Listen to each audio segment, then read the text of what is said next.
The unexpected has been the Achilles heel of the Southwest Corridor Light Rail project. It's time for all the bells and whistles. Hello everyone, Bill Wilson, Editor-in-Chief of Railway Track and Structures Media, with a look at the top news stories we were following the week ending September 9th. The California High-Speed Rail Authority has released the draft environmental document for the more than 30-mile segment between Palmdale and Burbank in Southern California. The preferred alternative is SR14A alternative, which would avoid crossing Una Lake and minimizes impacts to nearby wetlands. Trains operating on the preferred alternative alignment would be fully underground through the community of Acton, the Angeles National Forest, and the San Gabriel Mountains National Monument. The SR14A alternative also is underground, where it crosses the Pacific Crest Trail, avoiding impacts to the trail. The MBTA has announced that 50% of the work taking place along the Orange Line during the 30-day closure is complete. Overall, work teams have completed 44% of rail replacement, 49% of track renewal tie replacement, 84% of special track work, and 22% of cologne eggs and rail fastener work.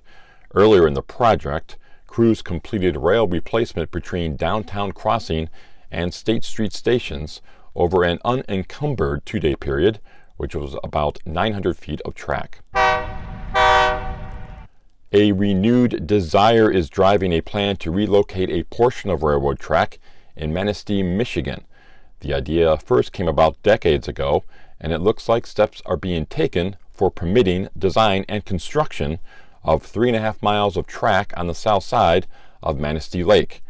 The elimination of the tracks on the north side of the lake would take out 2 130-year-old railroad truss bridges and a 92-year-old swing bridge, which are believed to be structural risks.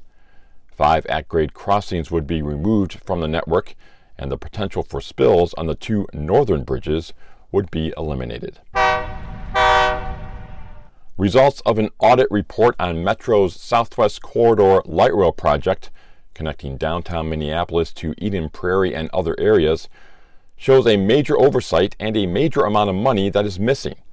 In an interview with NPR News, Minnesota Legislative Auditor Judy Randall explained why the project is now $1.5 billion over budget and years behind schedule. Randall said the main factor was the existence of freight railroad in the corridor. Metro Council assumed that freight would be removed from the right-of-way thanks to another project, so nothing was put into the initial design and cost dealing with freight railroad. The Federal Transit Administration, however, later notified Metro Council that the agency would be responsible for freight service, so a new design had to be drawn up.